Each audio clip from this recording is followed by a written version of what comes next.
اگر آپ اپنے گھر سے تنگ ہیں، گھر والوں سے تنگ ہیں، ہاسٹل میں تنگ ہیں، سسرال میں تنگ ہیں، کسی جاب سے تنگ ہیں، تو کیا کریں؟ دعا کہ اللہ ان لوگوں کی محبت میرے دل میں ڈال دے، جن کی نفرت یا جن سے چڑ یا جن سے بیزاری اور اریٹیشن کی وجہ سے میں کچھ نہیں کر پاتی. معاملہ آسان ہو جائے گا نا. ہم یہ دعا ہی نہیں کرتے کہ اللہ ان کے دلوں کو میرے لیے مسخر کر دے یا مجھے ان کے لیے کارآمد بنا دے.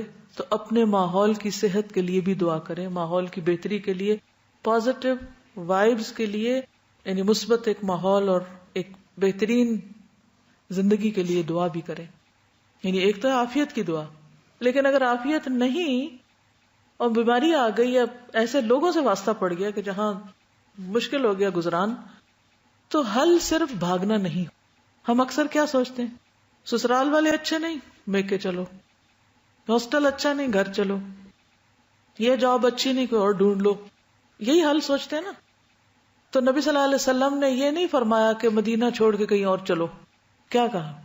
اے اللہ ہمارے دلوں میں مدینہ کی محبت اسی طرح پیدا کر دے جیسے مکہ کی محبت، بلکہ اس سے بھی زیادہ، تاکہ ہمارا یہاں رہنا آسان ہو جائے، یہاں ہمارا دل لگ جائے. کریں گے یہ دعا؟ کیونکہ کچھ چیزیں ہم چینج نہیں کر سکتے، کچھ چیزوں سے نہیں بھاگ سکتے، اور ضروری نہیں کہ جہاں سے بھاگ کے جا رہے ہیں جہاں جائیں گے وہاں بھی وہی ہوگا. وہاں بھی اگر یہی کچھ ہوا تو بھاگنے کا کیا فائدہ؟ الم تر الی الذین خرجوا من دیارہم وہم الوف حذر الموت فقال لهم اللہ موتوا. وہاں بھی موت آ جائے گی، وہاں بھی جس سے بھاگے ہیں وہ چیز کیا پتہ سامنے ہو، پھر وہی آ جائے. تو بہتر ہے اسی کی تبدیلی کی دعا کریں کہ اللہ اسے ٹھیک کر دے.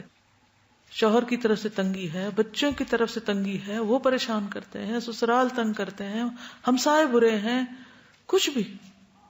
تو ایک لسٹ بنائی کون کون مجھے تنگ کرتا ہے، میں کس کس سے پریشان ہوں، جو میری صحت خراب کر رہے ہیں.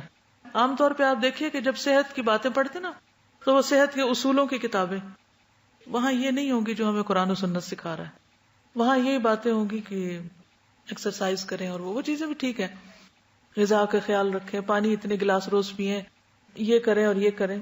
لیکن دعا کا پہلو مسنگ ہے کہ ہر ٹیڑھے انسان کے لیے دعا کریں کہ وہ آپ کے لیے سیدھا ہو جائے تاکہ آپ کی زندگی آسان ہو جائے، یا یہ کہ آپ کے دل سے وہ نکل جائے، بوجھ اتر جائے اور آپ اس کی طرف سے بے فکر ہو جائیں تاکہ آپ سکون سے کچھ کر سکیں.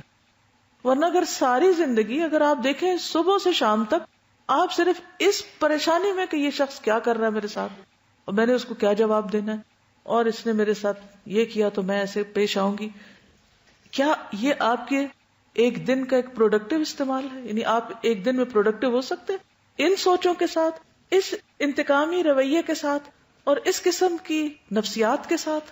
آپ کبھی بھی کچھ نہیں کر سکتے. یہ زندگی ضائع کرنے کا سب سے نمبر 1 فیکٹر ہے کہ آپ کسی کام کے نہیں ہیں. آپ نماز پڑھ رہے ہیں وہی منفی خیال، کھانا کھا رہے ہیں وہی تکلیف، سو رہے ہیں تو وہی سوچیں، کیا فائدہ؟ تو اسے ٹھیک کریں، اسے فکس کریں، اور وہ آپ نہیں کر سکتے، اللہ ہی کر سکتا ہے. اس کے لیے دعا کریں.